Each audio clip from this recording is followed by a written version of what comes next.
Can you see those? Can you see those slides? Yep. See those. Fantastic. Just about. Fantastic. Wonderful. Then first, I'd like to say thank you for inviting me this afternoon. And then secondly, I'd like to say congratulations on your new organization, which is doing the work of bringing awareness around not just disability, but the intersection of disability and ensuring that it is viewed as part of the human continuum and not an addendum or an aside. So what I wanted to start with was just a brief conversation about the intersection of race and disability.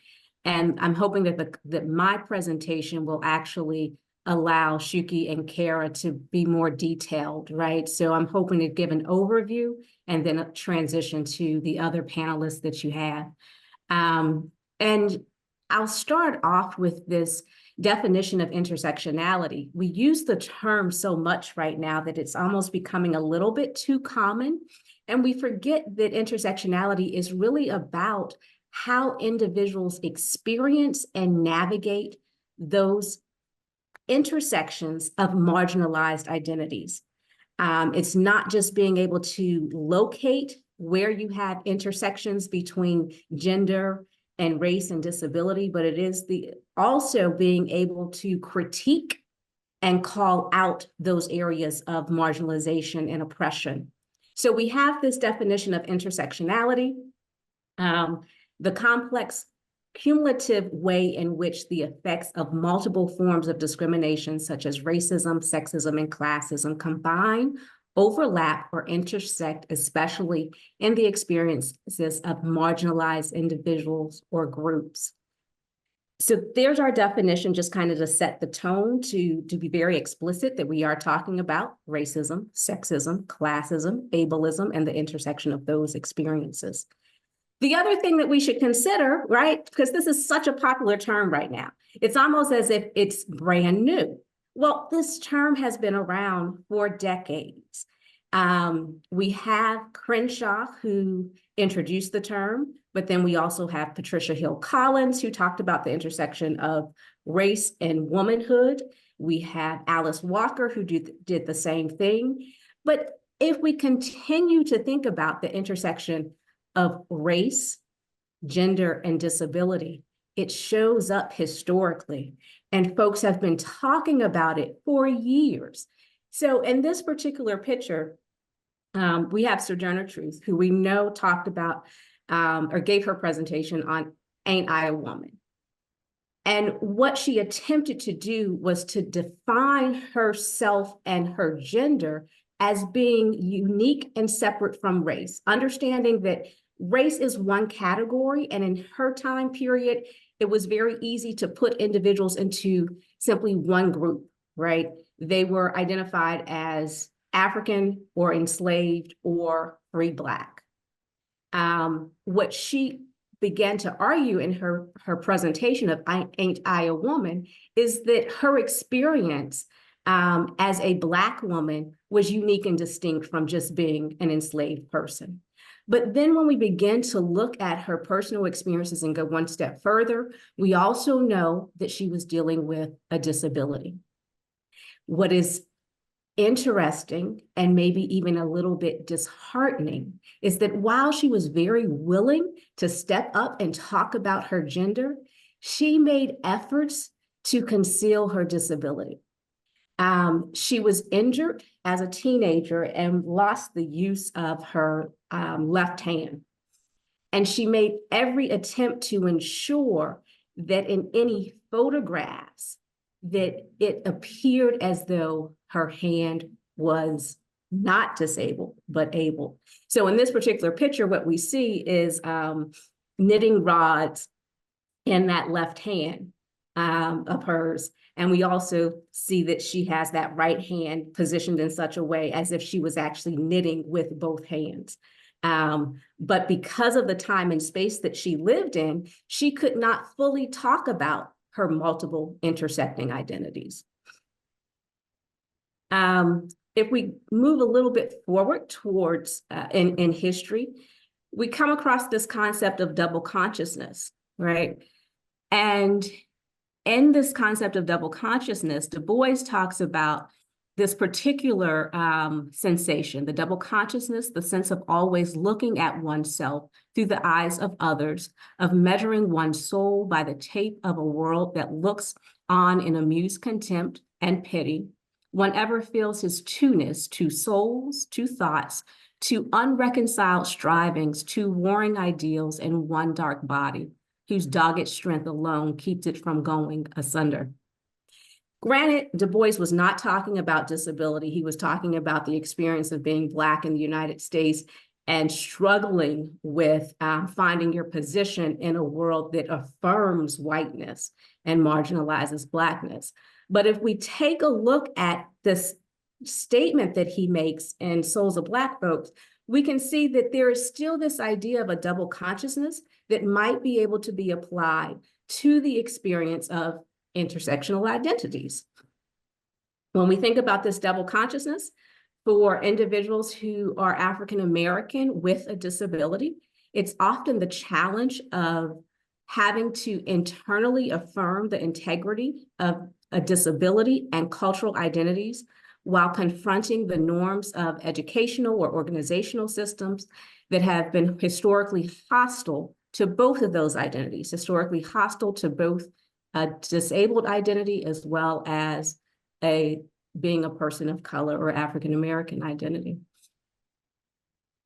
If we're talking about African American folks or Black folks, then the first pressure is to assume a cultural identity that disconnects from the dominant narrative, right? Those stereotypes, which construct Blackness as people who are criminals, who may be intellectually inferior, descendants of dysfunctional families, drug addicts, or self-destructive, right? Misogynistic ballers, all of these negative stereotypes that we see.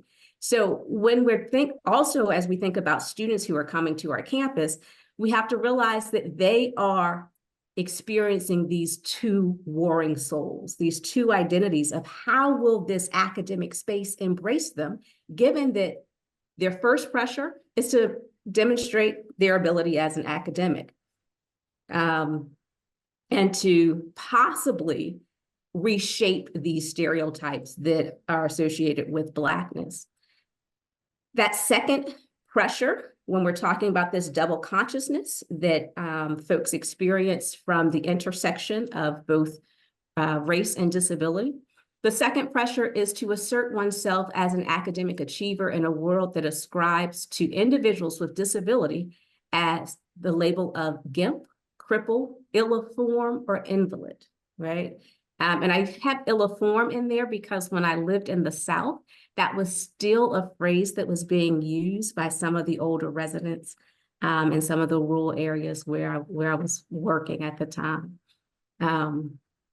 So again, there's these two warring souls that individuals have to navigate in order to prove themselves. And, that's a conversation in and of itself. Who are we proving ourselves to and for what reason? But, again, we have these students who are experiencing these intersecting identities. So what I want to do is take a look at some of the statements that students make about their college experiences. And then I think the questions that will follow after the panelists continue will help us to kind of contextualize these students and their experiences as well. So these are students that I had the opportunity to interview, and all of them have graduated from college at this point in time. And this first student was a student with a hearing impairment. He was enrolled in college and a junior at the time that I interviewed him. And one of the questions that I wanted to know was why he chose to attend college and what encouraged him to attend college. He explained that no one had impacted his decision to go to college except for him. He said, that's something I did on my own. And then he paused and said, well, wait, I take that back. when he was in the 8th grade, he saw other kids that were concerned about their grade point average and getting good grades on standardized tests. So he actually went back and asked his parents about what does it mean to get a good score on an ACT or a SAT. His parents, who were hearing, told him that he shouldn't worry about it because if he went to college, it would just be an extra hurdle for him. So he should consider possibly just helping out with the family business or finding other job opportunities as soon as he graduates from high school. He then took it upon himself to begin to advocate for himself and take more rigorous academic courses while he was in high school so that he could be prepared for college, ended up enrolling in a community college and then transitioning to a 4-year institution where he completed his bachelor's degree.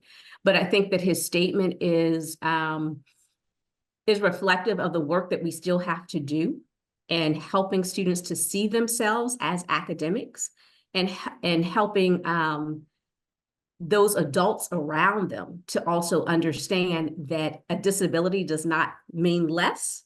It simply means that there is a difference and that it is the responsibility of the institution to create the supports that are required in order to ensure that everyone has equal opportunity to access and accomplish the degree. Here's another student, and this particular student was a student athlete, and the student had a learning disability. Again, this was a student who was a junior, so very close to the end of his academic career, but this was also a student who waited until he failed his first year of college and about half of the second year of college before going to disability support services, because he was afraid that others would see him again as incapable, and he did not want to be affiliated with the stigma of having a disability. So in this particular quote, he says, when Coach Williams found out about my frustration and what I was going through, he said, look, man, I'll get you some help. There's a guy I know on campus who is pretty good working with kids with disabilities. I can walk you over there and we can go talk to him. And the coach was talking about the director of disability services. At first, I was like, I'm not about to go over there to disability services because all the signs on the window say disability support services. And then we can begin to see how he interpreted individuals with disabilities. I thought I would see students with their limbs missing. So it was kind of like an ego thing. But after a while, I said to myself, I got to get help. If I don't get help, then I'm not going to be able to finish school. It was a humbling experience. This student also went on to be very active with disability support services. And there's another quote from him where he talks about how his perception of disability changed because he realized that everybody that he knew was, a lot of people that he knew were accessing disability support services for one reason or another. So it was no longer stigmatizing, nor did he see it again as a difference, but he began to recognize disability support services as just another student service that he should be able to access as a student, just like the tutoring center or any other centers that are on campus. I think I have one more quote. Yep. This is a student who was easily about 6'1", an African-American male student, and he had ADHD and dysgraphia.